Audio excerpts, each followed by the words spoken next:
ಕಾಂಗ್ರೆಸ್ ಪಕ್ಷದ ಅಧ್ಯಕ್ಷರು ನಮ್ಮ ಹಿರಿಯರಾದ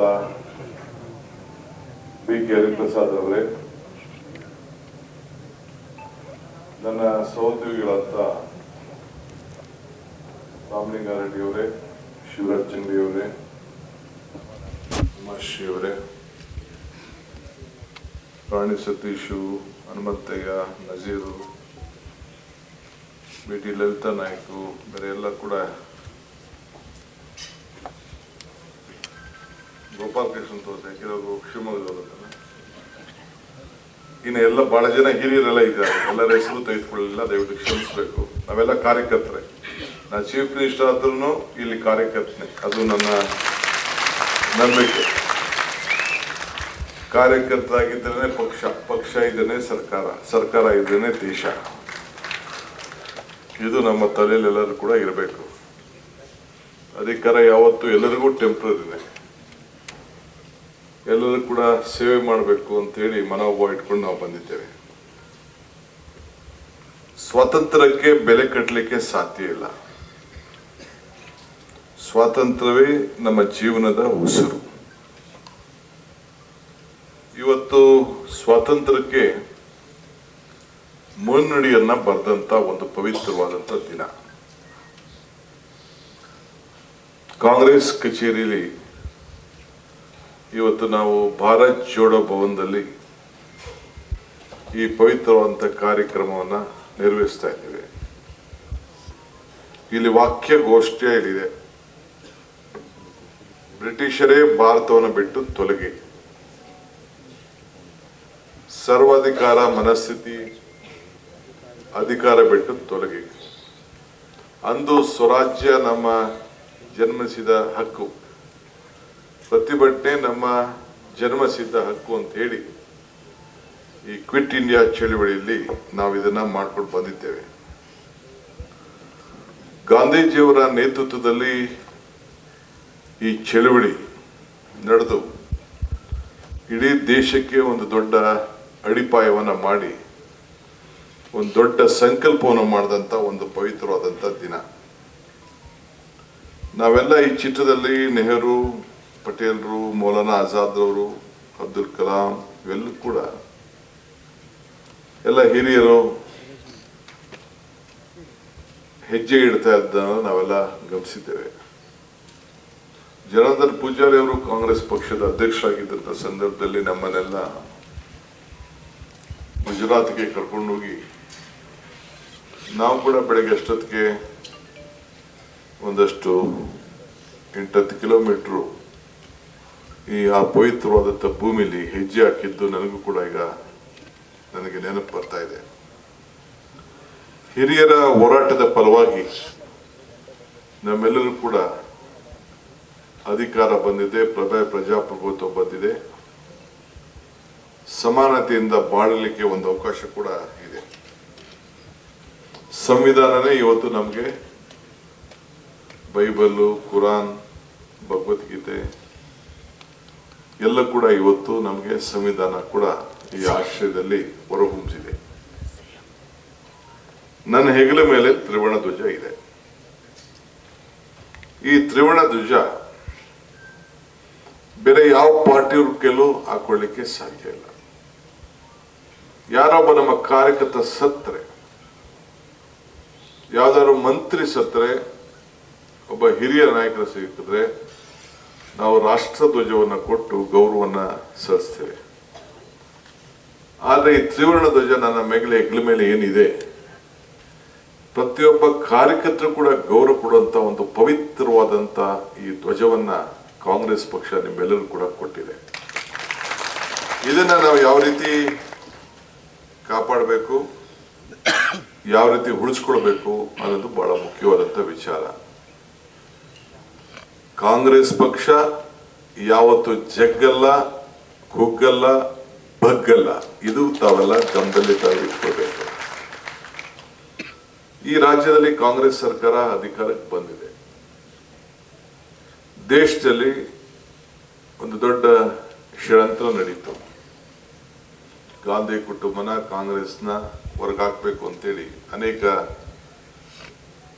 ಪಕ್ಷಗಳು ದೊಡ್ಡ ದೊಡ್ಡ ತೀರ್ಮಾನಗಳು ಮಾಡಿ ನಮ್ಮ UPA ಸರ್ಕಾರನ ನಾವೆಲ್ಲ ಸೋಲ್ಬೇಕಾದಂಥ ಒಂದು ಪರಿಸ್ಥಿತಿ ಬಂತು.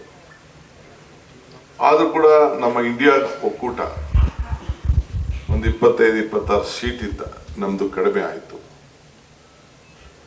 ಆದರೆ ರಾಜಕಾರಣದಲ್ಲಿ ಯಾರಿಗೂ ಅಧಿಕಾರ ಶಾಶ್ವತ ಅಲ್ಲ, ಪಕ್ಷಗಳಿಗೂ ಅಲ್ಲ, ವ್ಯಕ್ತಿಗೂ ಅಲ್ಲ.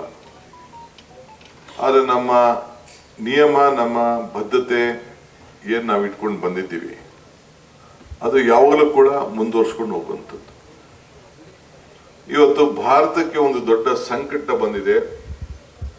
ಯುವಕರಿಗೆ ಮಾರ್ಗದರ್ಶನ ಕೊಡಬೇಕು, ಈ ದೇಶದ ಐಕ್ಯತೆ, ಸಮಗ್ರತೆ, ಶಾಂತಿ ಕಾಪಾಡಬೇಕು ಅಂತ ಹೇಳಿ ನಮ್ಮ ನಾಯಕರಾದಂಥ ರಾಹುಲ್ ಗಾಂಧಿಯವರು ಕನ್ಯಾಕುಮಾರಿಯಿಂದ ಕಾಶ್ಮೀರವರೆಗೂ ಭಾರತ್ ಜೋಡೋ ಯಾತ್ರೆಯನ್ನು ಮಾಡಿದ್ರು.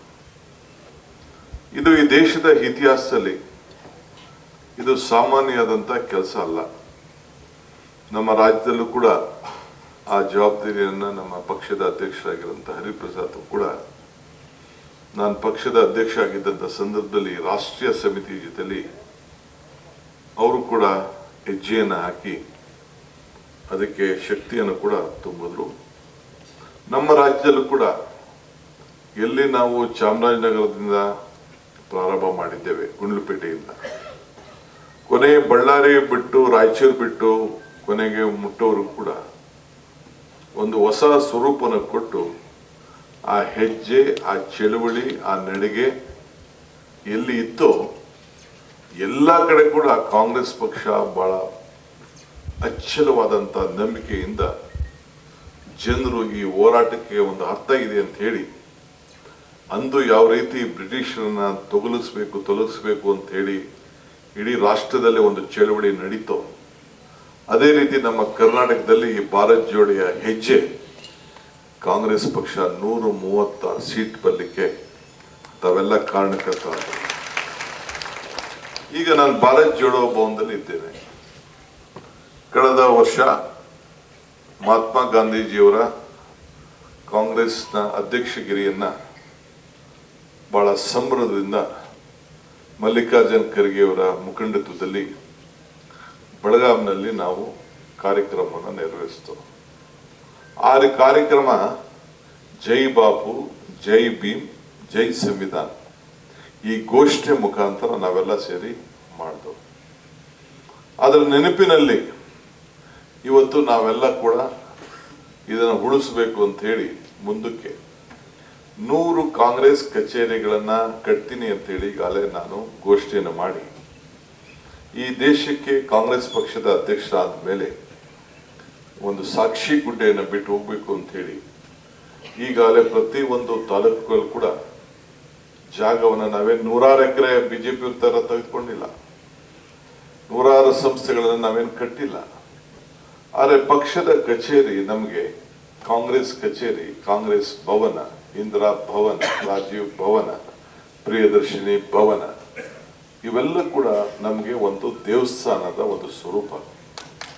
ಅದಕ್ಕೆ ಇವತ್ತು ನಮ್ಮ ಈ ಒಂದು ಕಚೇರಿಗಳಿಗೆ ಹೊಸ ರೂಪವನ್ನು ಕೊಟ್ಟು ನಿಮ್ಗೆಲ್ಲರೂ ಕೂಡ ನಿಮ್ಮ ನೋವು, ನಿಮ್ಮ ದುಃಖ, ನಿಮ್ಮ ದುಮಾನಗಳು ಪರಿವಾರ ಆಗಲಿ ಅಂತ ಹೇಳಿ ಈ ಕಚೇರಿಗಳಿಗೆ ಎಲ್ಲರೂ ಕೂಡ, ಒಂದು ಕಡೆ ಶಾಸಕರು, ಅಧಿಕಾರ, ಜಾಗ ಬೇರೆ ಇರ್ಬೋದು, ಆದರೆ ಇಲ್ಲಿ ಇದಕ್ಕೆ ಪ್ರತ್ಯೇಕವಾದಂಥ ನಿಮ್ಮ ನೋವುಗಳನ್ನು ಪರಿಹಾರವನ್ನು ಮಾಡಿಕೊಳ್ಳಲಿಕ್ಕೆ ಈ ದೇಶದ ಇತಿಹಾಸದ ಹಿನ್ನೆಲೆಯಲ್ಲಿ ಇದಾಗಬೇಕು ಅಂತೇಳಿ ಈಗಾಗಲೇ ಕಾರ್ಯಕ್ರಮವನ್ನು ರೂಪಿಸಿ ಜಾಗಗಳನ್ನ ನಿಗದಿ ಮಾಡಿದ್ದೇವೆ. ಸದ್ಯದಲ್ಲೇ ರಾಹುಲ್ ಗಾಂಧಿ ಸಾಹೇಬರು, ಮಲ್ಲಿಕಾರ್ಜುನ್ ಖರ್ಗೆ ಸಾಹೇಬರು ಅವರು ನಮ್ಮ ರಾಜ್ಯಕ್ಕೆ ಬಂದು ಏನು ನಮ್ಮ ಗಾಂಧಿನಗರದಲ್ಲಿದ್ದಂಥ ನಮ್ಮ ಹಳೆ ಕಾಂಗ್ರೆಸ್ ಕಚೇರಿ ಈಗಾಗಲೇ ಒಡೆದಾಕಿದ್ದೇನೆ, ಪ್ಲಾನ್ ಎಲ್ಲ ರೆಡಿಯಾಗಿದೆ. ಸದ್ಯದಲ್ಲೇ ಅದಕ್ಕೆ ಭೂಮಿ ಪೂಜೆಯನ್ನು ಖರ್ಗೆ ಸಾಹೇಬರ ಮುಖಂಡತ್ವದಲ್ಲಿ, ರಾಹುಲ್ ಗಾಂಧಿಯವರ ನಾಯಕತ್ವದಲ್ಲಿ, ಅಧ್ಯಕ್ಷತೆಯಲ್ಲಿ ರಾಹುಲ್ ಗಾಂಧಿಯವರ ನಾಯಕತ್ವದಲ್ಲಿ, ಹರಿಪ್ರಸಾದ್ ಅವರ ಸ್ಥಳೀಯ ಅಧ್ಯಕ್ಷತೆಯಲ್ಲಿ ಇವತ್ತು ಅದನ್ನು ನೆರವೇರಿಸಲಿಕ್ಕೆ ಈಗಾಗಲೇ ಕಾರ್ಯಕ್ರಮವನ್ನು ರೂಪಿಸಿದ್ದೇವೆ. ಆ ದಿನ ನಾನು ಇಲ್ಲಿಂದನೇ ಸಂದೇಶವನ್ನು ಕೊಡ್ತಾ ಇದ್ದೇನೆ. 100 ಕಚೇರಿಗಳನ್ನ ಏನು ನಿಗದಿ ಮಾಡಿದ್ದೇವೆ ಅಲ್ಲೇ ಮಿಕ್ಕಿದ, ಯಾಕೆಂದ್ರೆ ಆ ಜಾಗದಲ್ಲಿ ಸಾವಿರಾರು ಜನ, 50,000 ಜನ, ಲಕ್ಷ ಕರ್ಕೊಂಡು ಬರ್ಲಿಕ್ಕೆ ಕುಂಡಿಸ್ಕೊಳ್ಳಿಕ್ಕೆ ಆಗುದಿಲ್ಲ. 1,000 ಜನ ಮಾತ್ರ ಅಲ್ಲಿ ಕೂತ್ಕೊಳ್ಳಿಕ್ಕೆ ಒಂದು ಅವಕಾಶ ಇದೆ. ಅಂದು ಒಂದು 100 ಜನ ನಮ್ಮ ಕಾಂಗ್ರೆಸ್ ಪಕ್ಷಕ್ಕೆ ತ್ಯಾಗ ಮಾಡಿದಂತ, ಸೇವೆ ಮಾಡಿದಂತ ಒಂದು ಹಿರಿಯರನ್ನ ಗುರುತಿಸಬೇಕು ಅಂತ ಹೇಳಿ ನಮ್ಮ ಪಕ್ಷದ ಅಧ್ಯಕ್ಷರಾದಂಥ ಹರಿಪ್ರಸಾದ್ ಅವರಿಗೆ ಮನವಿ ಮಾಡ್ತೇನೆ. ಈ ರಾಜ್ಯದ ಉದ್ದಗಲಕ್ಕೂ ಕೂಡ ಇರುವಂತ ನಾಯಕರುಗಳಿಗೆ, 100 ಜನಕ್ಕೆ ಸುಮಾರು 70 ವರ್ಷದ ನಂತರ ಇರುವಂತ ಕೆಲವು ಕಾರ್ಯಕರ್ತರು ನಾಯಕರಿಗೆ ತ್ಯಾಗಗಳನ್ನ ಮಾಡಿ ಈ ಪಕ್ಷವನ್ನ ಕಟ್ಟಿದ್ದಾರೆ. ಅವ್ರನ್ನ ಗುರುಸಿ ಅವ್ರಿಗೆ ಒಂದು ಸನ್ಮಾನ ಮಾಡುವಂತ ಒಂದು ವಿಶೇಷವಾದಂತ ದಿನ ಅಂತ ಹೇಳಿ ನಾವು ಇವತ್ತು ಇಟ್ಕೊಳ್ಬೇಕಾಗಿದೆ. ಯಾಕೆಂದ್ರೆ ನಮ್ಮ ಕಾರ್ಯಕರ್ತರಿಗೆ ಎಷ್ಟೋ ಜನಕ್ಕೆ ಅಧಿಕಾರ ಸಿಕ್ಕಿಲ್ಲ. ಎಲ್ಲರೂ ನನ್ನಂತ, ಕೆಲವು ಮಂತ್ರಿಗಳಂತ, ಸಿದ್ದರಾಮಯ್ಯನವರಂತ ಎಲ್ಲರೂ ಕೂಡ ಅದೃಷ್ಟವಶಾಲಿಗಳಾಗಲಿಕ್ಕೆ ಸಾಧ್ಯ ಇಲ್ಲ. ಎಷ್ಟೋ ಜನ ಕಾರ್ಯಕರ್ತರಿಗೆ ಏನೂ ಒಂದು ಸಣ್ಣ ಅಧಿಕಾರ ಕೂಡ ಕೊಡ್ಲಿಕ್ಕೆ ಆಗಿಲ್ಲ. ಆದ್ರೆ ಈ ಪಕ್ಷ ಉಳ್ಕೊಂಡಿರೋದು, ಈ ಆಧಾರ ಸ್ತಂಭವಾಗಿ ನಿಂತಿರೋಂಥದ್ದು ಈ ಕಾರ್ಯಕರ್ತರಿಂದನೇ ಅನ್ನೋ ಒಂದು ಸಂದೇಶವನ್ನು ಕೂಡ ಕೊಡಬೇಕಾದ್ದು ನಮ್ಮೆಲ್ಲರ ಜವಾಬ್ದಾರಿ ಇದೆ. ಆದ್ರಿಂದ ಅಂತ ಯಾರ್ಯಾರ ನಾಯಕರುಗಳು ರಾಜ್ಯದ ಉದ್ದಗಲೂ ಕೂಡ ನಿಮ್ಗೆ ಕಾಣ್ತದೆ, ಅದನ್ನ ನಮ್ಮ ಪಕ್ಷದ ಅಧ್ಯಕ್ಷರಿಗೆ ಸಲ್ಲಿಸಬೇಕು. ಅವರು ಇಡೀ ರಾಜ್ಯದ ಉದ್ದಗಲಕ್ಕೂ ಕೂಡ ಅವ್ರನ್ನ ಗುರುಸಿ ಅವ್ರಿಗೆ ಸನ್ಮಾನವನ್ನ ಮಾಡುವಂತ ಕಾರ್ಯಕ್ರಮ ಕೂಡ ನಾವು ಹಮ್ಮಿಕೊಳ್ಳೋಣ. ಏಕೆಂದ್ರೆ ನೆನಪಿನಲ್ಲಿ ಎಲ್ಲರೂ ಕೂಡ ವಿವಿಧ ರೀತಿಯಲ್ಲಿ ನಾವು ಗೌರವ ಕೊಡಲಿಕ್ಕೆ ಸಾಧ್ಯ ಇಲ್ಲ. ಈಗಲೇ ನಾನು ಹಿಂದೆ ತೀರ್ಮಾನ ಮಾಡಿದ್ದೇನೆ, ಪಕ್ಷಕ್ಕೆ ಯಾರ್ಯಾರು ಭೂಮಿಗಳನ್ನ ದಾನ ಮಾಡಿದ್ದಾರೆ, ಆ ಭೂಮಿಗೆ ಯಾರ್ಯಾರು ಹಣವನ್ನ ಕಟ್ಟಿದ್ದಾರೆ, ಅವರು ಕೂಡ ವಿಶೇಷವಾಗಿ ನಾವು ಗೌರವದ ಒಂದು ದೊಡ್ಡ ಗೌರವನ ಸಲ್ಲಿಸಿ ಅವರು ಕೂಡ ಮುಂದಿನ ಪೀಳಿಗೆಗೆ ಅವರ ಮನೆಯಲ್ಲಿ ಒಂದು ಶಾಶ್ವತವಾಗಿ ನಾವು ಯಾವ ರೀತಿ ರಾಜ್ಯೋತ್ಸವ ಸಂದರ್ಭದಲ್ಲಿ ಅವರಿಗೆಲ್ಲರೂ ಕೂಡ ಒಂದು ದೊಡ್ಡ ಒಂದು ಗೌರವನ ಕೊಡ್ತೇವೆ, ಯಾವ ರೀತಿ ಅವ್ರಿಗೊಂದು ಪತ್ರವನ್ನು ಕೊಡ್ತೇವೆ, ಆ ರೀತಿ ಅವ್ರಿಗೂ ಕೂಡ ಉಳಿಸುವಂತ ಕಾರ್ಯಕ್ರಮ ಕೂಡ ಈಗಾಗಲೇ ನಾನು ಸಿದ್ಧತೆಯನ್ನ ಮಾಡಿ ತಯಾರು ಮಾಡಿ ಇಟ್ಕೊಂಡಿದ್ದೇನೆ. ಅನೇಕ ಕಾರಣದಿಂದ ಅದು ಮುಂದಕ್ಕೆ ಹೋಯಿತು. ಸೊ ಆ ಕೆಲಸ ಕೂಡ ಈ ಸಂದರ್ಭದಲ್ಲಿ ಯಾರು ಖಂಡಿತ ಸಹಾಯ ಮಾಡಿದ್ದಾರೆ, ನಾಯಕರುಗಳು ಅವ್ರ ಹೆಸರಿನಲ್ಲಿ ಮಾಡಿರ್ಬೋದು, ಬೇರೆಯವ್ರ ಮುಖಾಂತರ ಮಾಡಿಸಿರ್ಬೋದು, ಅವರು ಕೂಡ ಗೌರವಿಸಬೇಕಾದಂತ ಕರ್ತವ್ಯ. ಯಾಕೆಂದ್ರೆ ಎಲ್ಲ ದಾನಕ್ಕೆ ಕೆಲವರು ಭೂಮಿ ದಾನ ಮಾಡಿದ್ದಾರೆ, ಕೆಲವರು ಹಣ ದಾನ ಮಾಡಿದ್ದಾರೆ. ಅದಕ್ಕೆ ಲೆಕ್ಕಾಚಾರ ಇಟ್ಟು ನಾವು ಅದಕ್ಕೆ ಗೌರವನ ಸಲ್ಲಿಸಬೇಕು ಅಂತೇಳಿ ಈಗಾಗಲೇ ಕಾರ್ಯಕ್ರಮ ರೂಪಿಸಿದ್ದೇವೆ. ರಾಮಲಿಂಗಾರೆಡ್ಡಿ ಅವರ ಅಧ್ಯಕ್ಷತೆಯಲ್ಲಿ ಬೆಂಗಳೂರು ನಗರದ ಕಾಂಗ್ರೆಸ್ ಕಚೇರಿಯನ್ನು ಕೂಡ ಇಲ್ಲೇ ಪಕ್ಕದಲ್ಲೇ ಅದನ್ನು ಕಟ್ಟಬೇಕು ಅಂತೇಳಿ ಈಗಾಗಲೇ ಅವರು ಸಿದ್ಧತೆ ಕೂಡ ಅವರು ಕೂಡ ಮಾಡಿಕೊಂಡಿದ್ದಾರೆ. ಹಂಗೆ ಒಂದು ಈ ಕಾಲಘಟ್ಟಕದಲ್ಲಿ ಈ ಮಹಾತ್ಮ ಗಾಂಧೀಜಿಯವರ 100 ವರ್ಷದ ಅಧಿಕಾರದ ಸಂಭ್ರಮದಲ್ಲಿ ACC ಅಧ್ಯಕ್ಷರು ನಮ್ಮ ರಾಜ್ಯದವರು ಆಗಿರೋಂಥ ಸಂದರ್ಭದಲ್ಲಿ ಇಂಥ 100 ದೇವಸ್ಥಾನಗಳು ಕಟ್ಟಲಿಕ್ಕೆ ನಿಮ್ಮೆಲ್ಲರ ಸಹಕಾರ, ನೀವೆಲ್ಲ ಇಲ್ಲಿ ಬೆಂಗಳೂರು ನಗರದವರು ಇರ್ಬೋದು, ಹೊರಗಡೆ ಇರ್ಬೋದು, ಆದರೆ ನನ್ನ ಸಂದೇಶ ಒಂದು ಪಕ್ಷದ ಅಧ್ಯಕ್ಷನಾಗಿ ಆಗಿದ್ದಂಥವನು, ಒಬ್ಬ ಕಾರ್ಯಕರ್ತನಾಗಿದ್ದವನು, ಈ ರಾಜ್ಯದ ಮುಖ್ಯಮಂತ್ರಿ ಆಗಿದ್ದವನು, ಎಲ್ಲ ನನ್ನ ಶಾಸಕ ಮಿತ್ರಗಳಿಗೆ, ಮಂತ್ರಿಗಳಿಗೆ, ನಮ್ಮ ಪಕ್ಷದ ಅಧ್ಯಕ್ಷಗಳಿಗೆ, ತಾಲೂಕು ಅಧ್ಯಕ್ಷಗಳಿಗೆ, ಜಿಲ್ಲಾ ಅಧ್ಯಕ್ಷಗಳಿಗೆ ಈ ಸೂಚನೆಯನ್ನ ಈ ವೇದಿಕೆ ಮುಖಾಂತರ ಕೊಡ್ಲಿಕ್ಕೆ ನಾನು ಬಯಸ್ತಾ ಇದ್ದೇನೆ.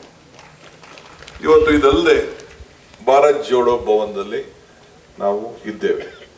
ಏನು ಈ ಭಾರತ್ ಜೋಡೋ ಭವನ, ಯಾಕೆ ಭಾರತ್ ಜೋಡೋ, ಈ ಹೆಸರು ಯಾಕೆ ಉಳಿಬೇಕು ಅಂದ್ರೆ, ಈ ದೇಶದಲ್ಲಿ ಯಾರು ಕೂಡ ಇಂಥ ನಡಿಗೆ, ಇಂಥ ಚಳುವಳಿಯನ್ನ ಮಹಾತ್ಮ ಗಾಂಧೀಜಿಯವರ ನಾಯಕತ್ವದಲ್ಲಿ ನಡೆದಿದ್ದು ಬಿಟ್ರೆ, ಮಧ್ಯ ಚಂದ್ರಶೇಖರ್ ಅವರು ಕೆಲವು ಸಂದರ್ಭದಲ್ಲಿ ಅದಕ್ಕೊಂದು ಸ್ವರೂಪವನ್ನ ಅವರ ಕಾಲದಲ್ಲಿ ಒಂದು ಇಷ್ಟರ ಮಟ್ಟಕ್ಕೆ ಆಗದೆ ಹೋದು ಕೂಡ, ಮತ್ತೊಂದು ಈ ದೇಶದ ಇತಿಹಾಸದ ನಡಿಗೆ ಯಾವ್ದಾದ್ರು ಕಾಶ್ಮೀರದ ಕನ್ಯಾಕುಮಾರಿಗೆ ಇತ್ತು ಅಂತಂದ್ರೆ ಇದು ಭಾರತ್ ಜೋಡೋ ಯಾತ್ರೆ ಅನ್ನೋದನ್ನ ಯಾರು ಕೂಡ ಮರೀಲಿಕ್ಕೆ ಸಾಧ್ಯ ಇಲ್ಲ. ಇದನ್ನ ಉಳಿಸ್ಬೇಕು, ಇದ್ರ ತತ್ವ, ಇದ್ರ ನೀತಿ ಇರಬೇಕು. ನಾನು ಅಧಿಕಾರ ತೆಗೆದುಕೊಂಡಂತ ಮೊದಲನೇ ದಿನ ನಾನು ತೆಗೆದುಕೊಂಡಂತ ನನ್ನ ಮನಸ್ಸಿಗೆ, ನನ್ನ ಭಾವನೆಗೆ, ನನಗೆ ಅತಿ ಹೆಚ್ಚು ಇಷ್ಟವಾದಂತ ಒಂದು ಕಾರ್ಯಕ್ರಮ ಏನು ರೂಪಿಸಿದ್ದೇನೆಂದ್ರೆ, ಪ್ರತಿ ಪಂಚಾಯತಿಲಿ, ಪ್ರತಿ ವಾರ್ಡ್ನಲ್ಲಿ ಸುಮಾರು 10,000 ಜನಸಂಖ್ಯೆಯನ್ನ ಗಮನದಲ್ಲಿ ಇಟ್ಕೊಂಡು, 7ರಿಂದ 10,000 ಗಮನ ಇಟ್ಕೊಂಡು 10,000 ಭಾರತ್ ಜೋಡೋ ಯುವ ಶಕ್ತಿ ಸಂಘಗಳನ್ನ ನಿರ್ಮಾಣ ಮಾಡಲಿಕ್ಕೆ ಸರ್ಕಾರ ಈಗಾಗಲೇ ಆದೇಶವನ್ನು ಮಾಡಿದೆ. ನಮ್ಮ ಯುವ ಇಲಾಖೆ ಏನಿದೆ ಅದು ಮುಂದಾಳತ್ವವನ್ನು ತೆಗೆದುಕೊಳ್ತಾ ಇದೆ. ಈಗಾಗಲೇ ಅದಕ್ಕೆ ರೂಪುರೇಷೆಗಳನ್ನು ಕೊಟ್ಟಿದ್ದೇವೆ. ಇದಕ್ಕೆ ಒಂದು ತಾಲೂಕಿನಲ್ಲಿ ಸರಾಸರಿ ಒಂದು 35ರಿಂದ 40 ಪಂಚಾಯಿತಿ ಇರ್ತದೆ, ಇಲ್ಲ 30 ಪಂಚಾಯಿತಿ ಇರ್ತದೆ, ಇಲ್ಲ ಅಂದ್ರೆ ಟೌನ್ನಲ್ಲಿ ಇರ್ತದೆ. ಒಟ್ಟು ಸರಾಸರಿ ಆವರೇಜ್ ಒಂದು 40 ಸಂಘಗಳು ಸ್ಥಾಪನೆ ಮಾಡಲಿಕ್ಕೆ ಅವಕಾಶ ಇದೆ. 100ರಿಂದ 250 ಜನ ಸದಸ್ಯರು 16 ವರ್ಷದಿಂದ 35 ವರ್ಷದವರೆಗೂ ಕೂಡ ಇಲ್ಲ 40 ವರ್ಷದವರೆಗೂ ಕೂಡ ಆಗಬೇಕು ಅಂತೇಳಿ ಈಗಾಗಲೇ ನಾವು ಮಾರ್ಗದರ್ಶನವನ್ನು ಕೊಟ್ಟಿದ್ದೇವೆ. ಒಬ್ಬ ಸರ್ಕಾರಿ ನೌಕರರು ಯಾರ್ಯಾರು ಇರ್ತಾರೆ ಅಧಿಕಾರಿಗಳು, ಅವರು ಅದಕ್ಕೆ ಮುಂದಾಳತ್ವವನ್ನು ಮಧ್ಯಸ್ಥಿಕೆಯನ್ನು ವಹಿಸಿ ನಾಯಕತ್ವವನ್ನು ಬೆಳೆಸಬೇಕು ಅನ್ನೋ ದೃಷ್ಟಿಯಿಂದ ಯುವಕರಲ್ಲಿ ಕ್ರೀಡೆ, ಸಾಂಸ್ಕೃತಿಕವಾದದ್ದು ಮತ್ತು ಸಂವಿಧಾನತ್ವದಂಥ ಎಲ್ಲ ವಿಚಾರಗಳನ್ನು ಚರ್ಚೆ ಮಾಡಿ ನಾಯಕತ್ವ ಕೂಡ ಆಗಲಿ ಅಂತೇಳಿ ಪಂಚಾಯತಿಯಿಂದ ಪಾರ್ಲಿಮೆಂಟ್ವರೆಗೂ ಕೂಡ ನಾಯಕರಾಗಬೇಕು. ಹೆಣ್ಮಕ್ಳನ್ನು ಕೂಡ ಹೊಸದಾಗಿ ನಾವು ತಯಾರು ಮಾಡಬೇಕು.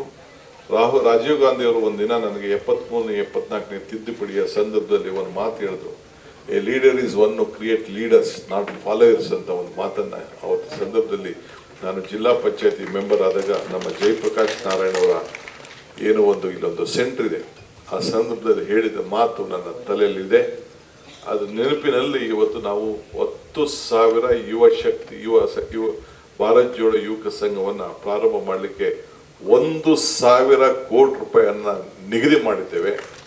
ಪಕ್ಷಾತೀತವಾಗಿ, ಜಾತ್ಯತೀತವಾಗಿ ಎಲ್ಲ ಥರದವರು ಯುವಕರು ಕೂಡ ಸಂಘಟನೆಯಾಗಿ ಆ ಒಂದು ಐಕ್ಯತೆ ಮನೋಭಾವವನ್ನು ಮೂಡಿಸುವಂಥ ಒಂದು ಕಾರ್ಯಕ್ರಮವನ್ನು ರೂಪಿಸಿದ್ದೇವೆ. ನೀವೆಲ್ಲ ಕೂಡ ಸಿದ್ಧತೆ ಆಗಬೇಕು. ಯುವಕರನ್ನ ಸದಸ್ಯರು ಮಾಡಬೇಕು. ಈ ಸಂವಿಧಾನವನ್ನು ರಕ್ಷಣೆ ಮಾಡಬೇಕು. ಇದಕ್ಕೆ ಈ ಭಾರತ್ ಜೋಡೋ ಯುವಕ ಸಂಘಕ್ಕೆ ಎಲ್ಲರೂ ಕೂಡ ಸದಸ್ಯರಾಗಲಿಕ್ಕೆ ನೀವು ಪ್ರೇರಣೆಯನ್ನು ಮಾಡಬೇಕು. ಕೇವಲ 10 ರೂಪಾಯಿ ಗೌರವದಿಂದ ಅದಕ್ಕೆ ಸದಸ್ಯರಾಗುವಂಥದ್ದು. 16 ವರ್ಷದಿಂದ 45, 35, 40 ವರ್ಷ ಅಂತೇಳಿ ಈಗಾಗಲೇ ಪರಮೇಶ್ವರ್ ಅವರು ಅದಕ್ಕೆ ಆದೇಶವನ್ನು ಈಗಾಗಲೇ ಹೊರಡಿಸಿದ್ದಾರೆ. ಅದಕ್ಕೆ ಈಗಾಗಲೇ ಈ ತಿಂಗಳಲ್ಲೇ ಅದು ನೋಂದಣಿ ಕಾರ್ಯಕ್ರಮ ಪ್ರಾರಂಭ ಆಗ್ತದೆ. ನಾನು ಅವ್ರಿಗೆ ಕೆಲವು ಡೈರೆಕ್ಷನ್ಸ್ ಕೊಟ್ಟಿದ್ದೇನೆ. ಒಂದು ಲೋಗೋ ಹೊಸ ಕ್ರಿಯೇಟ್ ಮಾಡಬೇಕು ಅಂತೇಳಿ ಅದಕ್ಕೆ ಹೇಳಿದ್ದೇನೆ. ಸೊ ಇದು ಮುಂದಿನ ಏನು ಇವತ್ತು ಕ್ವಿಟ್ ಇಂಡಿಯಾ ಚಳವಳಿ ಏನು ನಡೀತಾ ಇದೆ ಅದಕ್ಕೆ ಮುಂದಕ್ಕೆ ಪೂರಕವಾಗಿ ಈ ದೇಶದಲ್ಲಿ ಮತ್ತೆ 28ರಲ್ಲಿ ಈ ರಾಜ್ಯಕ್ಕೆ ಒಂದು ಹೊಸ ಸೂಚನೆ, 29ರಲ್ಲಿ ಮತ್ತೆ ಈ ದೇಶವನ್ನು ಉಳಿಸ್ಕೊಳ್ಳಿಕ್ಕೆ ಒಂದು ದೊಡ್ಡ ಎಲ್ಲರೂ ಕೂಡ ಸಹ ಬಾಳುತ್ತದ ಒಂದು ದೊಡ್ಡ ಕಾರ್ಯಕ್ರಮವನ್ನು ಮಾಡಿ ಒಗ್ಗಟ್ಟಿನಿಂದ, ಇದು ರಾಜಕಾರಣ ಅಲ್ಲ, ಈ ದೇಶ ಉಳಿಬೇಕು ಅನ್ನೋ ದೃಷ್ಟಿಯಿಂದ ಇಂಥ ಕಾರ್ಯಕ್ರಮವನ್ನು ನಾವು ಮಾಡಬೇಕಾಗಿದೆ. ಸೊ ಅದಕ್ಕೆ ನೀವೆಲ್ಲ ಕೂಡ ತಯಾರಾಗಬೇಕು. ಈಗ SIR ಬಂದಿದೆ. SIR ಬಗ್ಗೆ ಈಗ ನಮ್ಮ ರಾಜ್ಯ, ಬೇರೆ ರಾಜ್ಯಕ್ಕೂ ಕೂಡ ನಾವು ಸ್ವಲ್ಪ ಮುಂದೆ ಪ್ರಯತ್ನವನ್ನು ಮಾಡ್ತಾ ಇದ್ದೇವೆ. ಆದರೂ ಕೂಡ 1 ಲಕ್ಷ 1 ಕೋಟಿ ವೋಟನ್ನು ಡಿಲೀಟ್ ಮಾಡಲಿಕ್ಕೆ ಈಗಾಗಲೇ ಕೆಲವೆಲ್ಲ ದೊಡ್ಡ ಕಾರ್ಯಕ್ರಮ ರೂಪ ಆಗಿದ್ದು ನಾವೆಲ್ಲ ಮಾಧ್ಯಮದಲ್ಲಿ ನಾವು ನೋಡಿದ್ದೇವೆ. ನಮ್ಮ ಕಾರ್ಯಕರ್ತರಿಗೆ ನಾನು ಮನವಿ ಮಾಡ್ಕೊಳ್ತೇನೆ, ನಮ್ಮ BLAಗಳು ಮನವಿ ಮಾಡ್ಕೊಳ್ತಾ ಇದ್ದೇನೆ, ಇದು ನೀವು ನಿಮ್ಮ ಹಕ್ಕನ್ನು ಉಳಿಸ್ಕೊಳ್ತಾ ಇದ್ದೀರಿ. ನಮ್ಮ ಮತ ನಮ್ಮ ಹಕ್ಕು, ನಮ್ಮ ಮತ ನಮ್ಮ ಭವಿಷ್ಯ. ಈ ಸಂದರ್ಭದಲ್ಲಿ ತಾವು ನಿಮ್ಮ ಬದುಕಿಗೆ ನಿಮ್ಮ ಮತವನ್ನು ನಾವು ಉಳಿಸ್ಕೊಳ್ಬೇಕು. ಇವತ್ತು ಏನು 5 ಗ್ಯಾರಂಟಿಯನ್ನು ನಾವು ಕೊಟ್ಟಿದ್ದೇವೆ, ಯಾರಿಗೋಸ್ಕರ ಕೊಟ್ಟು? ಜಾತಿ, ಪಕ್ಷ, ಮತ, ಭೇದ ಎಲ್ಲ ಮರೆತು ಎಲ್ಲರ ಆದಾಯ ಪಾತಾಳಕ್ಕೆ ಹೋಗ್ತಾ ಇದೆ, ಬೆಲೆಗಳು ಗಗನಕ್ಕೆ ಹೋಗ್ತಾ ಇದೆ. ಆದರೂ ಕೂಡ ಮಾನಸಿಕವಾಗಿ ಯಾರು ಕೂಡ ಕುಗ್ಗಬಾರದು ಈ ದೇಶದಲ್ಲಿ ಅನ್ನೋ ದೃಷ್ಟಿಯಿಂದ ಸುಮಾರು 55,000 ಕೋಟಿ ರೂಪಾಯಿನ ಬಜೆಟಲ್ಲಿ ಇಟ್ಟು ಇವತ್ತು ಆ ಕಾರ್ಯಕ್ರಮವನ್ನು ರೂಪಿಸಿದ್ದೇವೆ. ಸೊ ಅದಕ್ಕೆ ಈ ಸಂದರ್ಭದಲ್ಲಿ ಯಾರಿಗಾರು ಮತ ಇಲ್ಲ ಅಂದರೆ ಈ ಒಂದು ಸೌಲಭ್ಯಗಳನ್ನು ಕೊಡಲಿಕ್ಕೆ ಭಾಳ ಕಷ್ಟ ಆಗ್ತದೆ. ಈಗಾಗಲೇ ಬಿಹಾರ್ನಲ್ಲಿ, ಈಗಾಗಲೇ ವೆಸ್ಟ್ ಬೆಂಗಾಲ್ನಲ್ಲಿ ಯಾರಿಗೆ ಮತ ಹಕ್ಕಿಲ್ಲ, ಆ ಮತಕ್ಕೆ ಎಲ್ಲ ಸರ್ಕಾರದ ಸೌಲಭ್ಯಗಳನ್ನು ಕೇಂದ್ರ ಸರ್ಕಾರ ನಿಲ್ಲಿಸಿರೋದು ತಾವೆಲ್ಲ ಕೂಡ ಗಮನದಲ್ಲಿ, ನೀವೆಲ್ಲ ಮಾಧ್ಯಮದಲ್ಲಿ ತಾವೆಲ್ಲ ನೋಡಿದ್ದೀರಿ. ಆ ದೃಷ್ಟಿಯಿಂದ ಇವತ್ತು ನಾನು ತಿರ್ಗಾ ಇವತ್ತಿಂದ ಹೊಸದಾಗಿ ಅಡ್ವರ್ಟೈಸ್ಮೆಂಟ್ಗಳು, ಟಿವಿಗಳೆಲ್ಲ ಅಡ್ವರ್ಟೈಸ್ಮೆಂಟ್ ಕೊಡಬೇಕು ಅಂತೇಳಿ ಈಗಾಗಲೇ ನಾನು ಮಾರ್ಗದರ್ಶನವನ್ನು ಕೊಟ್ಟಿದ್ದೇನೆ. 1 ವಾರ 10 ದಿನ ನಾವು ಸ್ವಲ್ಪ ಎಕ್ಸ್ಟೆನ್ಷನ್ ಕೂಡ ಮಾಡಿದ್ದಾರೆ. ಎಲ್ಲರೂ ಕೂಡ ಯಾರು ಎನ್ಯುಮರೇಷನ್ ಫಾರಮನ್ನು ಕೊಟ್ಟಿಲ್ಲ ಅವರೆಲ್ಲ ವಾಪಸ್ಸು ಎನ್ಯುಮರೇಷನ್ ಫಾರಮನ್ನು BLAಗಳಿಗೆ ತಲುಪಿಸ್ಬೇಕು. ನಮ್ಮ BLAಗಳು ಜಾಗೃತರಾಗಬೇಕು. ಎಲ್ಲರೂ ಕೂಡ BLA ಆಗುವಂಥ ಭಾಗ್ಯ ಅಂದರೆ BLA 2 ಆಗುವಂಥ ಭಾಗ್ಯ ಎಲ್ಲರೂ ಕೂಡ ಇಲ್ಲ. ಈ ಪಕ್ಷಕ್ಕೆ ಒಂದು ಆಧಾರ ಸ್ತಂಭ ನಮ್ಮ ಪ್ರತಿನಿಧಿಗಳು ಸಂವಿಧಾನದಲ್ಲಿ ಕೊಟ್ಟಂತ ನಿಮ್ಮ ಹಕ್ಕು. ಕಾಂಗ್ರೆಸ್ ಪಕ್ಷದ ಅಧ್ಯಕ್ಷರು ನಿಮಗೆ ಜವಾಬ್ದಾರಿ ಕೊಟ್ಟಿದ್ದಾರೆ. ಅಧ್ಯಕ್ಷರು BLA ಮಾಡಿದ್ದಾರೆ, BLA 2 ಮಾಡಿದ್ದಾರೆ. ಎಲ್ಲರೂ ಕೂಡ BLAಗಳು ಆಗ್ಬೋದಾಗಿತ್ತು. ಆದರೆ ನಿಮಗೆ ಏನು ಈ ಅವಕಾಶ ಸಿಕ್ಕಿದೆ ಅದನ್ನ ಪ್ರಾಮಾಣಿಕವಾಗಿ ಈ ತ್ರಿವರ್ಣ ಧ್ವಜವನ್ನು ಉಳಿಸ್ಕೊಳ್ಳಿಕ್ಕೆ ಈ ದೇಶದಲ್ಲಿ ಕಾಂಗ್ರೆಸ್ ಪಕ್ಷ ಮತ್ತೆ ಅಧಿಕಾರಕ್ಕೆ ಬಂತು. ರಾಹುಲ್ ಗಾಂಧಿ ಅವರು ಈ ದೇಶದ ಪ್ರಧಾನಮಂತ್ರಿ ಮಾಡಲಿಕ್ಕೆ ಅದೊಂದು ಪೂರ್ವಕವಾದಂಥ ಹೆಜ್ಜೆ ಅಂತ ಹೇಳಲಿಕ್ಕೆ ನನಗೆ ಬಹಳ ಸಂತೋಷ ಆಗ್ತದೆ. ಆದ್ದರಿಂದ ಈ ಡಿಲೇಷನ್ ಕಾರ್ಯಕ್ರಮದಲ್ಲಿ ತಾವು ಬಹಳ ಹುಷಾರಾಗಿರಬೇಕು. ಯಾರು ಯುವಕರು 18 ವರ್ಷ ಆಗಿದೆ, ಯಾರು 18 ವರ್ಷ ಆಗಿದೆ ಅವರೆಲ್ಲರೂ ಕೂಡ ಎಲ್ಲೆಲ್ಲಿ ಓಟಿಲ್ಲ ಮತ್ತೆ ಫಾರಂ 6 ಕೊಡಲಿಕ್ಕೆ ಅವಕಾಶ ಇದೆ. ಅದನ್ನ ಕೂಡ ತಾವೆಲ್ಲ ಕಾರ್ಯಕರ್ತರು ಬೇರೆ ಬಿಡಿ. ಇದು ಫಸ್ಟ್ ಮತದಾನದ ಹಕ್ಕು. ಮತ ಇದ್ದರೆ ನಿಮ್ಮ ಬದುಕು, ಮತ ಇಲ್ಲ ಅಂದ್ರೆ ನಿಮ್ಮ ಬದುಕಿಲ್ಲ, ನಿಮ್ಮ ಧ್ವನಿ ಇಲ್ಲ. ಯಾವ ಮುಖಾಂತರ ನೀವು ಪಂಚಾಯತಿಂದ ಪಾರ್ಲಿಮೆಂಟ್ ಅನ್ನ ನಾಯಕರನ್ನ ನೀವು ಆಯ್ಕೆ ಮಾಡ್ತೀರಿ? ಮತದ ಮುಖಾಂತರ. ಆವತ್ತು ಬೇಕಾದಷ್ಟು ಜನ BJಪಿಯವರೆಲ್ಲ ಟೀಕೆ ಮಾಡಿದ್ರು, ಜನಸಂಘದವರು ಟೀಕೆ ಮಾಡಿದ್ರು, ದಳದವರು ಜನತಾ ಪಾರ್ಟಿ ಅಂತಿತ್ತು ಆಗ ಟೀಕೆ ಮಾಡ್ತಿದ್ರು. ರಾಜೀವ್ ಗಾಂಧಿ ಅವರು 21 ವರ್ಷದಿಂದ 18 ವರ್ಷಕ್ಕೆ ಮತ ಇಡಿಸಿದಂಥ ಸಂದರ್ಭದಲ್ಲಿ ನಾನು ಚಂದ್ರಶೇಖರ್ ಮೂರ್ತಿ ಅವ್ರ ಹತ್ರ ಫಾರಂ ತೆಗೆದುಕೊಂಡು ನಾನು ಪಾರ್ಲಿಮೆಂಟ್ ಅಲ್ಲಿ ಆ ಸಂದರ್ಭ ನಡೆದಾಗ ಹೋಗಿ ನಾನು ಕೂತಿದ್ದೆ. ಆ ಫೈನಲ್ ಡಿಸ್ಕಷನ್ ನಡೀತಿದ್ದು. ಎಲ್ಲರೂ ಯುವಕರಿಗೆ ನಂಬಿಕೆ ಇಡ್ತಾ ಇದ್ದೀರಿ, ಯುವಕರಿಂದ ಹಾಳಾಗ್ತದೆ ಈ ದೇಶ, ಈ ಕಡಿಮೆ ಮಾಡಬಾರ್ದು ಅಂತ ವಿರೋಧ ಪಾರ್ಟಿಯವರು ಹೇಳಿದ್ರು. ಆದರೆ ರಾಜೀವ್ ಗಾಂಧಿ ಅವರು ಒಂದು ಮಾತು ಪಾರ್ಲಿಮೆಂಟ್ ಅಲ್ಲಿ ಏನು ಹೇಳಿದ್ರು ಅಂತಂದ್ರೆ, ನೋಡಿ 16ನೇ ವಯಸ್ಸಿನ ಯುವಕರಿಗೆ ಯಾರು SSLC ಪಾಸ್ ಮಾಡಿರ್ತಾರೆ ಆ ಪಾಸ್ ಮಾಡಿದಂಥ ಯುವಕರಿಗೆ ನಾವು ನಮ್ಮ ಏನು ಮಿಲಿಟರಿಗೆ ತೆಗೆದುಕೊಂಡು ಅವನಿಗೆ ಉದ್ಯೋಗವನ್ನು ಕೊಡ್ತೇವೆ. ಅವನು ಕೊಟ್ಬಿಟ್ಟು ಈ ದೇಶ ಕಾಯಿ ಅಂತೇಳಿ ಅವನಿಗೆ ಬಂದೂಕವನ್ನು ಕೊಟ್ಟು ನಮ್ಮ ದೇಶದ ಭಾಗದಲ್ಲಿ ಗಡಿ ಭಾಗದಲ್ಲಿ ಅವನಿಗೆ ಬಂದೂಕ ಕೊಟ್ಟು ನಾವು ಅವನಿಗೆ ರಕ್ಷಣೆ ಮಾಡುವಂತ ಹೇಳ್ತೇವೆ. ಆದರೆ ಇವತ್ತು ನಾವು ಪ್ರಜಾಪ್ರಭುತ್ವ ವ್ಯವಸ್ಥೆಯಲ್ಲಿ ಪಂಚಾಯತಿಂದ ಪಾರ್ಲಿಮೆಂಟ್ವರೆಗೂ ಆ ಈ ದೇಶ ಕಾಯಿ ಅಂತೇಳಿ ಆ ಯುವಕನ ನಂಬಿ ಬಂದೂಕ ಕೊಡ್ತೇವೆ. ಆದರೆ ಪಂಚಾಯತಿಯಿಂದ ಪಾರ್ಲಿಮೆಂಟ್ವರೆಗೂ ನಾಯಕರನ್ನ ಆಯ್ಕೆ ಮಾಡ್ಕೊಳ್ಳಿಕ್ಕೆ ಆ ಯುವಕನನ್ನು ನಾವು ನಂಬಲಿಲ್ಲ ಅಂತಂದ್ರೆ ನಾನು ಈ ಸ್ಥಾನದಲ್ಲಿ ಇರ್ಲಿಕ್ಕೆ ಅಲ್ಲ ಅಂತ ಹೇಳಿ ನಾನು ಭಾವಿಸ್ಕೊಂಡಿದ್ದೇನೆ. ನನಗೆ ಈ ದೇಶದ ಯುವಕರ ಮೇಲೆ ನಂಬಿಕೆ ಇದೆ. ಅದಕ್ಕೆ ಈ ಒಂದು ಸಂವಿಧಾನದ ತಿದ್ದುಪಡಿಯನ್ನು ನಾವು ಮಾಡ್ತಾ ಇದ್ದೇವೆ. ನೀವು ಸಹಕಾರ ಕೊಡಬೇಕು ಅಂತೇಳಿ ಮನವಿ ಮಾಡಿ ಅವತ್ತು ಈ ರಾಷ್ಟ್ರಕ್ಕೆ 21 ವರ್ಷದಿಂದ 18 ವರ್ಷದಲ್ಲೂ ಕೂಡ ಮತದಾನ ಹಕ್ಕು ಬಂತು. ಸೊ ಹಂಗೆ ಇದು ಯುವ ಜನಾಂಗದ ಒಂದು ದೊಡ್ಡ ಶಕ್ತಿ ತುಂಬುವಂಥದ್ದು ಯಾವ್ದಾದ್ರು ಸಂದರ್ಭದಲ್ಲಿ ಈ ದೇಶದಲ್ಲಿ ನಡೆದಿದೆ ಅಂದರೆ ಕಾಂಗ್ರೆಸ್ ಸರ್ಕಾರ ಇದ್ದಾಗ ಮಾತ್ರ ಇವತ್ತು ನಡೆದಿದೆ. ಇವತ್ತು ನಾವು ಮತ್ತೊಂದು ನೇರವಾಗಿ ಮತದಾರರ ದರೋಡೆ ಇವತ್ತು ನಡೀತಾ ಇದೆ. ನಾವೀಗ ಕ್ವಿಟ್ ವೋಟ್ ಚಳವಳಿ ಮಾಡಬೇಕಾದಂತ ನಮ್ಮ ಕರ್ತವ್ಯ ಇದೆ. ಈ ವೋಟ್ ಚೋರಿ ಚಳವಳಿ ಏನ್ ನಡೀತಾ ಇದೆ ಅದರ ವಿರುದ್ಧ ನಾವು ಈಗ ಹೋರಾಟವನ್ನು ಮಾಡಬೇಕಾದಂತ ಒಂದು ಪರಿಸ್ಥಿತಿ ಇದೆ. ಆದ್ರಿಂದ ತಾವೆಲ್ಲರೂ ಕೂಡ ಈ ಸಂದರ್ಭದಲ್ಲಿ ನಾನು ನಮ್ರತೆಯಿಂದ ಮನವಿ ಮಾಡ್ಕೊಳ್ತಾ ಇದ್ದೇನೆ. ಎಲ್ಲ ಕೆಲಸಗಳನ್ನ ಬದಿಗಿಟ್ಟು ಇವತ್ತು ನೀವು ಈ ವೋಟ್ ಚೋರಿ ಚಳವಳಿ ಏನು ನಡೀತಾ ಇದೆ ಅದರ ವಿರುದ್ಧವಾಗಿ ಈ ಮತದಾನದ ಹಕ್ಕನ್ನು ಉಳಿಸ್ಕೊಳ್ಳಿಕ್ಕೆ ನಾವು ವೋಟ್ ಚೋರಿ ಚಳವಳಿಯನ್ನ ನಾವೀಗ ಕ್ವಿಟ್ ವೋಟ್ ಚೋರಿ ಚಳವಳಿಯನ್ನ ನಾವು ಮಾಡಬೇಕು ಅಂತೇಳಿ ಎಲ್ಲ ರಾಜ್ಯದ ಎಲ್ಲ ಕಾರ್ಯಕರ್ತರು ಕೂಡ ನಾನು ನಮ್ರತೆಯಿಂದ ನಾನು ಮನವಿಯನ್ನು ನಾನು ಮಾಡ್ತಾ ಇದ್ದೇನೆ. ಸೊ ನಮ್ಮ ವಾರ್ಡ್ನಲ್ಲಿ ನಾವೆಲ್ಲ ಇವತ್ತು ಮಾಡಬೇಕು. ಈಗ ಯುವಕರು ಉದ್ಯೋಗ ಇಲ್ಲ, ದೊಡ್ಡ ರಣರಂಗ ನಡೀತಾ ಇದೆ ದೇಶದಲ್ಲಿ. ಇವತ್ತು ಎಂಪ್ಲಾಯ್ಮೆಂಟ್ ವಿಚಾರದಲ್ಲಿ ಇರ್ಬೋದು, ನೀಟ್ ವಿಚಾರದಲ್ಲಿ ನಡೀತಾ ಇದೆ. ಆದರೆ ಪಾರದರ್ಶಕವಾದಂಥ ವಿದ್ಯಾಭ್ಯಾಸಕ್ಕೆ ನಾವು ಶಕ್ತಿಯನ್ನು ತುಂಬಬೇಕು ಅಂತೇಳಿ ನಾನು ಕೂಡ ಇದರ ಬಗ್ಗೆ ದೊಡ್ಡ ಆಲೋಚನೆ ಮಾಡಿ 70,000 ಯುವಕರನ್ನು ತುಂಬಿಸುವಂಥ ಈ ಒಂದು ಫಸ್ಟ್ ಫೇಸ್ನಲ್ಲಿ ಈ ಕಾರ್ಯಕ್ರಮ ಈಗಾಗಲೇ ನಡೀತಾ ಇದೆ. ಈಗ ಯುವ ಜನಾಂಗ ಕರ್ನಾಟಕಕ್ಕೆ ಒಂದು ಶಕ್ತಿಯನ್ನು ಕೂಡ ತುಂಬುತ್ತದೆ ಅನ್ನೋದು ನಮಗೆ ನಂಬಿಕೆ ಇದೆ. ಸೊ ಪ್ರತಿಯೊಬ್ಬರು ಕೂಡ ಯುವಕರಿಗೆ ಒಂದು ಮಾರ್ಗದರ್ಶನವನ್ನು ನಾವು ಕೊಡಬೇಕಾಗ್ತದೆ.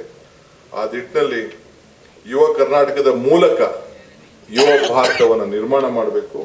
ನಮ್ಮ ಗುರಿ ಇಂದಲ್ಲ ನಾಳೆ ಅಲ್ಲ, 28 ಜೊತೆಗೆ 29 ಕೂಡ ನಮ್ಮ ಗುರಿ, ಈ ರಾಜ್ಯದ ಕಾಂಗ್ರೆಸ್ಸಿಗರ ಗುರಿ ಅನ್ನೋದನ್ನು ಕೂಡ ನಾವೆಲ್ಲ ಇಟ್ಕೊಳ್ಬೇಕಾಗ್ತದೆ. ಕಾಂಗ್ರೆಸ್ಸು ಮುಕ್ತ ಮಾಡ್ತೀವಿ ಅಂತ ಹೇಳಿ ಕೆಲವರು ಪ್ರಯತ್ನವನ್ನು ಮಾಡ್ತಾ ಇದ್ದಾರೆ. ಈ ದೇಶದಲ್ಲಿ ಕಾಂಗ್ರೆಸ್ ಶಕ್ತಿ ಈ ದೇಶದ ಶಕ್ತಿ, ಕಾಂಗ್ರೆಸ್ ಇತಿಹಾಸ ಈ ದೇಶದ ಇತಿಹಾಸ. ಯಾರು ಕೂಡ ಈ ಕಾಂಗ್ರೆಸ್ ಅನ್ನ ತಗಲಾಕ್ಲಿಕ್ಕೆ ಸಾಧ್ಯ ಇಲ್ಲ.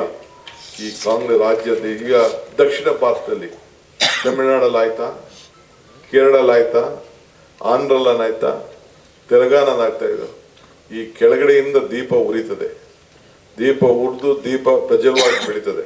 ಹಂಗೆ ಇಡೀ ಭಾರತ ಉದ್ದಗಲೂ ಕೂಡ ಇದಕ್ಕೆ ದೊಡ್ಡ ಶಕ್ತಿಯನ್ನ ತುಂಬುತ್ತದೆ. ಸೊ ತಾವು ಇದಕ್ಕೆ ಈ ಭಾರತದ ಸ್ವತಂತ್ರ ಸಂಗ್ರಾಮದಲ್ಲಿ ಯಾವ ರೀತಿ ನಿರ್ಣಾಯಕವಾದಂತಹ ತೀರ್ಮಾನವನ್ನ ಹಿಂದಿನ ಹಿರಿಯರು ಮಾಡಿದ್ರು, ಹಂಗೆ ಈ ರಾಜ್ಯದಿಂದ ಹೊಸ ಪೀಳಿಗೆ ಮಹಾತ್ಮ ಗಾಂಧೀಜಿಯವರು ಏನು ನಮಗೆ ನುಡಿಯನ್ನ ಕೊಟ್ಟರು, ಹೆಜ್ಜೆ ಹಾಕಿದ್ರು, ಈ ದೇಶಕ್ಕೆ ಯಾವ ರೀತಿ ನಾಯಕತ್ವವನ್ನು ಕೊಟ್ಟರು, ಆ ರೀತಿ ಯಾವ ಅಧಿಕಾರ ಕೂಡ ಅವರು ಬಯಸಲಿಲ್ಲ. ಸಂಗೆ ಇವತ್ತು ಈ ದಿನ ಕೂಡ ಬಹಳ ಭಾರತೀಯರಿಗೆ ಪ್ರತಿಯೊಬ್ಬರು ಕೂಡ ರಾಷ್ಟ್ರಭಕ್ತಿ ಮತ್ತು ಜವಾಬ್ದಾರಿಯನ್ನ ನೆನಪು ಕೊಡುವಂತ ಒಂದು ಪವಿತ್ರವಾದಂಥ ದಿನ ಅಂತೇಳಿ ನಾನು ತಮ್ಮಲ್ಲಿ ಕೇಳ್ಕೊಳ್ತೇನೆ. ನಮ್ಮ ರಾಜ್ಯದಲ್ಲೇ ಅನೇಕ ಜಾಗಗಳಿದೆ, ಇತಿಹಾಸ ಇದೆ. ಇವತ್ತು ಚಿಕ್ಕಬಳ್ಳಾಪುರದಲ್ಲಿ ಇರ್ಬೋದು, ಶಿವಮೊಗ್ಗದ ಶಿಕಾರಿಪುರದ ಈಸೂರು ಇರ್ಬೋದು, ಇಂಥ ಅನೇಕ ನಮ್ಮ ರಾಜ್ಯದಲ್ಲಿ ಮದ್ದೂರಿನಲ್ಲಿ ಇರ್ಬೋದು, ಎಲ್ಲ ಕೂಡ ಇದೆ. ನಿನ್ನೆ ತಾನೇ ಅದಕ್ಕೊಂದು ಹೊಸ ಸಮಿತಿ ಮಾಡಬೇಕು ಅಂತೇಳಿ ಮದ್ದೂರಿನಲ್ಲಿ ನಾನು MLA ಅವರು ರಿಕ್ವೆಸ್ಟ್ ಮಾಡೋದಂತ. ಪಾಪ MLA ಅವರು ಕೂಡ ಸ್ವಂತ ಜಾಗವನ್ನ ನಾನು ಮದ್ದೂರಿನಿಂದ ಒಂದು ಜಾಗ ಉಚಿತವಾಗಿ ಕಾಂಗ್ರೆಸ್ ಕಚೇರಿಗೆ ಕಟ್ತೇನೆ ದೇವಸ್ಥಾನಕ್ಕೆ ಅಂತೇಳಿ ಗಿಫ್ಟ್ ಕೊಟ್ಟರು. ನಾನೇ ಹೋಗಿ ಗಿಫ್ಟು ರಿಸೀವ್ ಮಾಡಿಕೊಂಡು ರಿಜಿಸ್ಟರ್ ಮಾಡಿಕೊಂಡು ನಾನು ಬಂದಿದ್ದೇನೆ. ಸೊ ಹಂಗೆ ಈ ನಿಸ್ವಾರ್ಥ ಸೇವೆಯನ್ನು ನಮ್ಮ ಅನೇಕರು ಕಾರ್ಯಕರ್ತರು, ಮುಖಂಡಗಳು, ನಾಯಕರುಗಳು ಕೂಡ ಮಾಡ್ಕೊಂಡು ಬಂದಿದ್ದಾರೆ. ಇವತ್ತು ಜ್ಞಾನವೇ ಪ್ರಗತಿಯ ಮೂಲ. ಹಂಗೆ ಇವತ್ತು ನಾವೆಲ್ಲ ಕೂಡ ಯುವಕರು, ಯುವ ಕರ್ನಾಟಕ, ನವ ಭಾರತ, ಇದು ನಮ್ಮ ಮಂತ್ರವಾಗಿ ಇವತ್ತು ಉಳ್ಕೊಳ್ಬೇಕು. Faith can be a big moment. ಅದೇ ಒಂದು ಮೌಂಟನ್. ನಂಬಿಕೆ ಇಲ್ಲ ಅಂದ್ರೆ ಏನು ಮಾಡ್ಲಿಕ್ಕೆ ಸಾಧ್ಯ ಇಲ್ಲ. ಹಂಗೆ ನಮ್ಮೆಲ್ಲರೂ ಕೂಡ ದೇಶದ ಪ್ರತಿಯೊಂದರಲ್ಲೂ ಅಚಲವಾದಂಥ ನಂಬಿಕೆ ಈ ಸಂದರ್ಭದಲ್ಲಿ ನಮ್ಮ ಪಕ್ಷದ ಮೇಲೆ ತಾವೆಲ್ಲ ಇಟ್ಕೊಂಡಿದ್ದೀರಿ.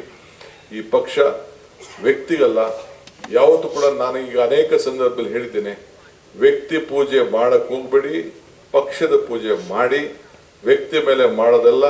DK ಶಿವಕುಮಾರ್ ಇರ್ತಾನೋ, ಸಿದ್ದರಾಮಯ್ಯ ಇರ್ತಾವೋ, ಹರಿಪ್ರಸಾದ್ ಇರ್ತಾರೋ, ರಾಮಲಿಂಗರು ಇರ್ತೀವೋ ಅನ್ನೋ ಮುಖ್ಯ ಅಲ್ಲ. ಈ ರಾಷ್ಟ್ರ ಧ್ವಜ ಯಾರ ಮೇಲೂ ಕೂಡ ಬೇರೆ ಕೆಲೆ ಇಳಿಸ್ಕೊಳ್ಳಿಕ್ಕೆ ಸಾಧ್ಯ ಇಲ್ಲ. ಇದು ಕೂಡ ತಾವು ಭಕ್ತರಿಗೆ ಇರಲಿ ಅಂತ ಈ ಸಂದರ್ಭದಲ್ಲಿ ಹೇಳಿ, ಮುಂದೆ ಜೊತೆಗೆ ನಾನು ಪ್ರತಿಯೊಂದು ಪಂಚಾಯತಿಗೆ ಕಾರ್ಯಕರ್ತರಿಗೆ ಶಕ್ತಿ ತುಂಬಬೇಕು ಅಂತೇಳಿ ಪ್ರತಿಯೊಂದು ಪಂಚಾಯತಿಗೂ ಕೂಡ ನಾನು ಅಧ್ಯಕ್ಷರಾದ ಮೇಲೆ 15 ಜನ ನಾವು ಈ ಗ್ಯಾರಂಟಿ ಸಮಿತಿ ಸದಸ್ಯರನ್ನು ನಾವು ಮಾಡಿದ್ದು. ಈಗ ತಾಲೂಕು ಮಟ್ಟದಲ್ಲಿ, ಜಿಲ್ಲಾ ಮಟ್ಟದಲ್ಲಿ ಮಾಡಿದ್ದು. ಈಗ ಪ್ರತಿಯೊಂದು ಪಂಚಾಯತಿಲೂ ಕೂಡ 6 ಜನ ಗ್ಯಾರಂಟಿ ಸಮಿತಿ ಸದಸ್ಯನಾಗಿ ಮಾಡಿ ಈಗ ಹೊಸದಾಗಿ ಅದಕ್ಕೆ ಯಾವ ರೀತಿ ರೂಪ ಕೊಡಬೇಕು ಅಂತೇಳಿ ಪ್ರತಿ ಪಂಚಾಯತಿಗೂ ಕೂಡ 6 ಜನ ಅಂದ್ರೆ ಒಂದು 40 ಪಂಚಾಯತಿ ಇತ್ತು ಅಂದ್ರೆ ಸುಮಾರು 250-260 ಜನ ಕಾರ್ಯಕರ್ತರಿಗೆ ಗುರ್ಸುವಂಥದ್ದು ಸರ್ಕಾರದ ಗ್ಯಾರಂಟಿ ಏನಿದೆ. 5 ಬೆರಳು, ನಾನು ಅನೇಕ ಭಾಷೆಗಳಲ್ಲಿ ಹೇಳಿದ್ದೀನಿ, 5 ಬೆರಳು ಸೇರಿ ಈ ಕೈ ಗಟ್ಟಿ ಆಯ್ತು, 5 ಕಾರ್ಯಕ್ರಮ ಸೇರಿ ಈ ಕೈಗೆ ಮುಷ್ಟಿ ಆಯ್ತು. ಹಂಗೆ ಹೇಳಿದ್ದೇನೆ. ಚುನಾವಣೆಯಲ್ಲಿ ಹೇಳ್ದೆ, ಕಮಲ ಕೆರೆಯಲ್ಲಿದ್ದರೆ ಚಂದ, ತೆನೆ ಹೊಲದಲ್ಲಿದ್ದರೆ ಚಂದ, ಈ ದಾನ ಧರ್ಮ ಮಾಡುವ ಕೈ ಅಧಿಕಾರದಲ್ಲಿದ್ದರೆ ಮಾತ್ರ ಚಂದ ಅಂತ ಹೇಳ್ತೇವೆ. ಹಂಗೆ ಈ ದಾನ ಧರ್ಮ ಮಾಡುವ ಕೈ ವಿಧಾನಸೌಧದಲ್ಲಿ ಅಧಿಕಾರ ಇದ್ದದಕ್ಕೆ ಇವತ್ತು 1,21,00,000 ಗೃಹಲಕ್ಷ್ಮಿ ಮಹಿಳೆಯರಿಗೆ ಅಕೌಂಟ್ಗೆ ನೇರವಾಗಿ 2,000 ರೂಪಾಯಿ ಹೋಗ್ತಾ ಇದೆ. 1,60,00,000 ಕುಟುಂಬಗಳಿಗೆ 1 ಕೋಟಿ ಎಲ್ಲರಿಗೂ ಕೂಡ ಮನೆ ಗೃಹ ಜ್ಯೋತಿ ಬೆಳಗ್ತಾ ಇದೆ. ಸುಮಾರು 4 ಕೋಟಿ ಹೆಚ್ಚು ಜನರಿಗೆ ಇವತ್ತು ಅನ್ನಭಾಗ್ಯವನ್ನ ಕೊಡ್ತಾ ಇದ್ದೀವಿ. ರಾಮಲಿಂಗಾರೆಡ್ಡಿ ಅವರ ಮುಖಂಡತ್ವದ ಏನು ಶಕ್ತಿ ಯೋಜನೆ ಪ್ರಾರಂಭ ಮಾಡ್ತಾ ಇದ್ದಾರೆ. ಪ್ರತಿದಿನ ಎಷ್ಟು ಜನ ನನ್ನ ತಾಯಂದಿರು ಉಚಿತವಾಗಿ ಪ್ರಯಾಣ ಮಾಡ್ತಾ ಇದ್ದಾರೆ, ಇದನ್ನು ನೋಡ್ತಾ ಇದ್ರಲ್ಲ. ಯಾವ ದೇವಸ್ಥಾನಕ್ಕಾಗಲಿ, ಯಾವ ಕೋರ್ಟ್ಗಾಗಲಿ, ಯಾವ ಸಮ್ಮತಿಗಾಗಲಿ ನಿಮ್ಮನ್ನ ಬರ್ಬೇಕಾದ್ರೆ ಫ್ರೀಯಾಗೆ ಉಚಿತವಾಗಿ ಬಸ್ಸಲ್ಲಿ ಹೋಗ್ತಾ ಇದೆ, ಪ್ರಯಾಣ ಮಾಡ್ತಾ ಇದ್ದಾರೆ. ಈ ಕಾರ್ಯಕ್ರಮ ಪ್ರಧಾನಮಂತ್ರಿ ಅವರು ಟೀಕೆ ಮಾಡಿದ್ರು, BJP ಅವರು ಟೀಕೆ ಮಾಡಿದ್ರು. ಇವತ್ತು ನಮ್ಮ ಕಾರ್ಯಕ್ರಮ ನೋಡಿ, ಕಾಂಗ್ರೆಸ್ ಕಾರ್ಯಕ್ರಮ ನೋಡಿ ಇಡೀ ದೇಶದ ಕಾರ್ಯಕ್ರಮ ಆಗಿ ಇವತ್ತು ಪರಿವರ್ತನೆ ಆಗಿದೆ. ಕರ್ನಾಟಕದ ಮಾದರಿ ಈ ದೇಶಕ್ಕೆ ಮಾದರಿ ಅನ್ನೋದನ್ನ ನಾವು ನೋಡ್ಕೊಂಡು ತಾವು ಬರ್ತಾ ಇದ್ದೀವಿ. ಅದರಿಂದ ಹಿಂದೆ ಯಾವ ರೀತಿ 78ರಲ್ಲಿ ಏನು ಜನತಾ ಪಕ್ಷ ಅಧಿಕಾರಕ್ಕೆ ಬಂದಂಥ ಸಂದರ್ಭದಲ್ಲಿ ನಮ್ಮ ಕರ್ನಾಟಕ ರಾಜ್ಯ ಆವತ್ತು ಕೂಡ ಹಿಂದಕ್ಕೆ ಹೋಗಲಿಲ್ಲ. ಕರ್ನಾಟಕ ರಾಜ್ಯದಲ್ಲಿ ಕಾಂಗ್ರೆಸ್ ಸರ್ಕಾರ ರಚನೆ ಆಯಿತು, ದೇವರಾಜ ಅರಸರ ಕಾಲದಲ್ಲಿ ರಚನೆ ಆಯಿತು. ಹಂಗೆ ಇವತ್ತು ಎಲ್ಲ ಜನಾಂಗದ ಶಾಂತಿಯ ತೋಟ ಈ ಕರ್ನಾಟಕ ರಾಜ್ಯ. ಮತ್ತೆ ಈ ಕರ್ನಾಟಕ ರಾಜ್ಯದಿಂದನೇ ಈ ದೇಶದಲ್ಲಿ ಮತ್ತೆ ಈ ದೇಶವನ್ನು ಉಳಿಸುವಂತ ಕೆಲಸ ಆಗಬೇಕು.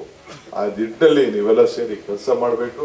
ತಾವು ಇಷ್ಟು ದೊಡ್ಡ ನಮ್ರತೆಯಿಂದ ಇಷ್ಟು ದೊಡ್ಡ ಸಂಖ್ಯೆಯಲ್ಲಿ ತಾವೆಲ್ಲ ಸೇರಿ ಇಂಥ ಒಂದು ಪವಿತ್ರವಾದಂಥ ಕ್ವಿಟ್ ಇಂಡಿಯಾ ಚಳವಳಿಯ ಕಾರ್ಯಕ್ರಮದಲ್ಲಿ ಭಾಗವಹಿಸಿ ಮತ್ತೆ ಈ ದೇಶವನ್ನು ಉಳಿಸ್ಕೊಳ್ಬೇಕು ಅಂತ ಹೇಳಿ, ಮತ್ತೆ ಈ ರಾಷ್ಟ್ರದಲ್ಲಿ ಈ ಕಾಂಗ್ರೆಸ್ ಪಕ್ಷ ಅಧಿಕಾರಕ್ಕೆ, ಈ ದೇಶಕ್ಕೆ ಯಾರು ಸ್ವಾತಂತ್ರ್ಯ ತಂದುಕೊಟ್ರು ಆ ಪಕ್ಷದಲ್ಲಿ ಮತ್ತೆ ಈ ರಾಷ್ಟ್ರಧ್ವಜ ಹಾರಿಸುವಂಥ ಕೆಲಸಕ್ಕೆ ತಾವು ಕಾರಣಕರ್ತರ ಆಗಬೇಕು. ಇದಕ್ಕೆ ಮುಂದುವರಿರಿ ಅಂತೇಳಿ ನಾನು ಪ್ರಾರ್ಥನೆ ಮಾಡಿ ನಿಮ್ಮೆಲ್ಲರೂ ಕೂಡ ಶುಭವನ್ನು ಹಾರೈಸಿ ನನ್ನ ಮಾತನ್ನು ಮುಗಿಸ್ತೇನೆ.